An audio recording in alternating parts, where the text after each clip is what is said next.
నమస్తే, welcome to Andhraprabha. నేను శిశిర. ఈ పుష్ప 2కి సంబంధించి 20 మినిట్స్ ఫుటేజ్ యాడ్ చేసి మళ్ళీ రిలీజ్ చేశారు సినిమాని. సో దానికి వసూళ్ళు ఎంత వచ్చాయి, అయితే సుకుమార్ గారు ఆ డైరెక్షన్కి సంబంధించి దర్శకత్వంకి వాటా తీసుకున్నారని చెప్పి లాభాల్లో అని అంటున్నారు. ఐటీ సోదాలు కూడా జరుగుతున్నాయి వాళ్ళ అందరి ఇళ్లలో. సో వాటి గురించి మనము అడిగి తెలుసుకుందాం. మనతో పాటు ఉన్నారు ప్రొడ్యూసర్ నటి కుమార్ గారు, ఆయన అడిగి తెలుసుకుందాం. నమస్తే అండి. ఇప్పుడు మనకి ఈ Pushpa 2 movie 20 minutes footage add చేశారు. సో ఆ సినిమా రిలీజ్ అయింది మళ్ళీ. సో అంటే ఎంత వసూళ్ళు ఎట్లా వచ్చాయంటారు?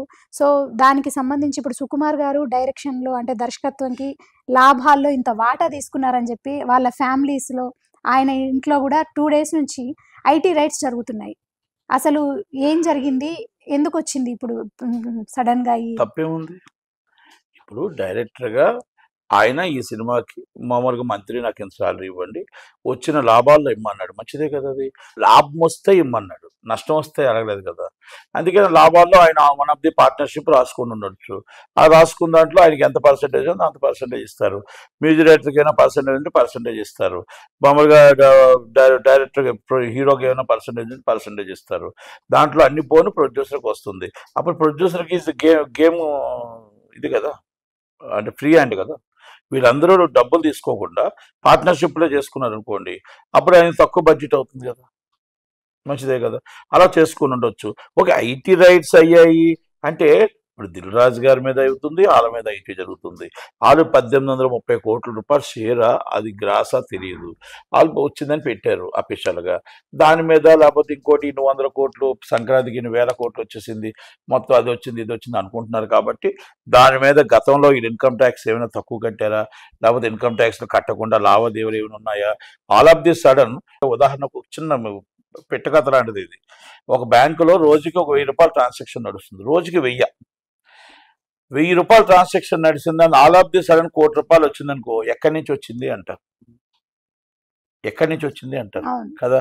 అంటే ఇది ఉదాహరణకి ఒక ఇష్యూ జరిగిందే, మీకు జరిగిన ఇష్యూనే నేను మీకు చెప్తున్నా. అదే ఇష్యూ మీకు దీనికి వర్తిస్తుంది అనమాట.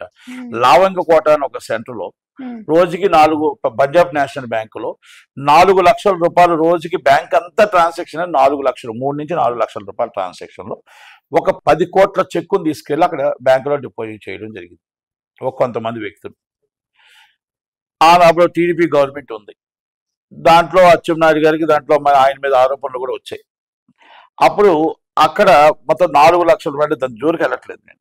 ఆ 4 లక్షల రూపాయలు ఎప్పుడైతే 10 కోట్ల రూపాయలు డీల్ పెట్టి అది పాస్ అయిపోయి బేవరేజ్ లిమిటెడ్ చెక్కు వెళ్తే, ఆ 10 కోట్ల రూపాయల నిమిత్తం అక్కడ ఒరిస్సాకు సంబంధించిన ఏరియా 10 కోట్ల రూపాయలకి ఆల్ టైమ్ 10 కోట్లు ఒకటేసారి వచ్చేటప్పటికి అక్కడ ఈ బ్యాంక్ అనే సంస్థ ఓన్లీ రోజుకి 3 లక్షల రూపాయలు మాత్రమే వచ్చేది. 10 కోట్లు ఆల్రెడీ ఆర్టీజీఎస్లు కూడా రాసి, ఆర్టీజీఎస్లు కూడా పంపిస్తే 10 కోట్లు ఒకటేసారి ఒక అకౌంట్లో డిపాజిట్ అయింది.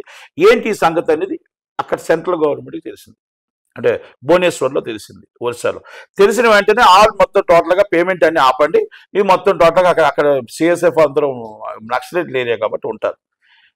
అంటే ఎందుకు ఆపారు అంటే అక్కడ 4 లక్షల ట్రాన్సాక్షన్ కూడా రోజుకి జరగని సెంటర్లో 10 కోట్లు ఎవలేశారు, ఆ లావాదేవీలు ఏంటి అని. ఉదాహరణకి దీని మీదకి ఎందుకు తీసుకొచ్చానంటే, ఈ లావాదేవీలన్నీ కూడా మామూలుగా గతంలో ఈ బ్యాంక్ ట్రాన్సాక్షన్లో మొత్తం అంటే ఇన్కమ్ ట్యాక్స్, మీకు అది అలాగ అర్థమవుద్దని మీకు ఆ కథ చెప్పడం అయింది. ఆ దాంట్లాగే మీకు ఇక్కడ బ్యాంక్ ట్రాన్సాక్షన్స్, మీకు మామూలుగా ఇన్కమ్ ట్యాక్స్ ఫైలింగ్స్ ఆల్రెడీ కోట్లలో ఉంటుండగా 100 కోట్ల రూపాయలకి ట్రాన్సాక్షన్ అవుతున్నప్పుడు అసలు ఈ ఫైలింగ్కి వాటికి టాలీ అవ్వట్లేదు. ఎందుకు టాలీ అవ్వట్లేదు? మన ట్యాక్స్ కట్టడానికే ఇబ్బంది పడుతున్నారు, ట్యాక్స్ కూడా కరెక్ట్ కట్టట్లేదు, జిఎస్టీ కరెక్ట్ కట్టట్లేదు. కనుక మనకి ఇన్ని 1000 కోట్లని మొత్తం టోటల్గా బ్రేకింగ్ న్యూస్లు వస్తున్నాయి. ఈ బ్రేకింగ్ న్యూస్ పబ్లిక్ గా వాళ్ళ వెబ్సైట్ లో వాళ్ళే పెడుతున్నారు. కాబట్టి ఎందుకు రైట్ చేయకూడదు? ఎక్కడి నుంచి 700 కోట్ల రూపాయలు పెట్టి సినిమా చేశారు, ఎక్కడి నుంచి 1000 కోట్లు పెట్టి సినిమా చేశారు, ఎక్కడి నుంచి 100 కోట్లు పెట్టి సినిమా చేశారు, ఇన్ని 1000 కోట్ల డబ్బు వచ్చింది.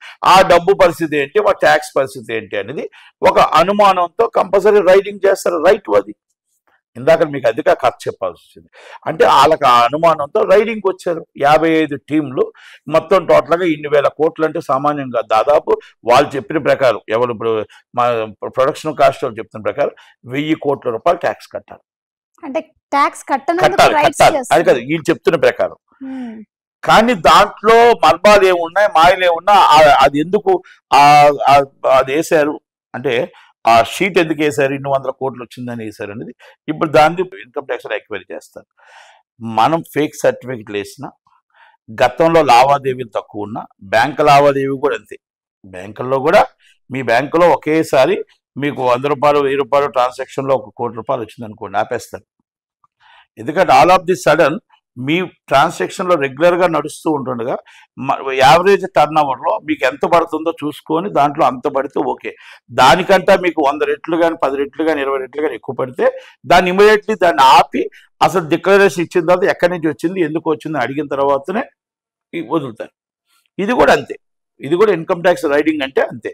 ఈ డబ్బు ఎంత ఎక్కడి నుంచి వచ్చింది, ఈ డబ్బుని మొత్తం టోటల్గా ఏ లావాదేవీలు వచ్చే, ఫారెన్ నుంచి వస్తే ప్రాపర్లీ వచ్చిందా, మీరు ఫారెన్కి వెళ్తే ప్రాపర్లీ ఆర్బీఐ అప్రూవల్ ఉందా, ప్రాపర్లీ ఫైనాన్స్ సెక్రటరీ అప్రూవల్ ఉందా, ఈ 100 కోట్ల ట్రాన్సాక్షన్ మొత్తం టోటల్గా ఏ పొలిటికల్ వాళ్ళని పెట్టారా, లేకపోతే మొత్తం టోటల్గా ఏ గవర్నమెంట్ ఆఫీసర్స్ ఏమైనా పెట్టారా, ఈ డబ్బు ఫైనాన్సర్స్ సక్రమంగా వచ్చిందా, ఫైనాన్సర్స్ లేకపోతే ఇంకొక ఎక్కడి నుంచి వచ్చిందా, ఇది మాఫియా నుంచి వచ్చిందా, అదంతా ఎంక్వైరీ చేస్తారు. ఆ డబ్బు వచ్చింది షూటింగ్ ఎలా చేశారు, ఆ హీరోకి ఇచ్చింది రెమ్యునరేషన్ ఎంత, టీడీఎస్ కరెక్ట్గా కట్ చేశారా, లేకపోతే టీడీఎస్ కట్ చేసిన టీడీఎస్ కట్టారా లేదా, జిఎస్టీ కరెక్ట్గా కట్టారా లేదా, ఇవన్నీ మొత్తం ఎంక్వైరీ ఉంటాయి. దాంట్లో ఏమైనా మనీ ల్యాండింగ్ ఏమైనా క్యాష్ రూపంగా వెళ్ళిందా, మనీ ల్యాండింగ్ కా మళ్ళీ ఎంటర్ అవుతారు ఈడీ. ఎక్కడైనా పొలిటికల్ కానీ లేకపోతే గవర్నమెంట్ ఆఫీసర్ సొమ్ము ఏమైనా ఉందా, అప్పుడు ఏసీబీ ఎంటర్ అవుతుంది. ఇదంతా ఒక ప్రక్రియ. ఒక ఇన్కమ్ ట్యాక్స్ అంటే మాటలు కాదు.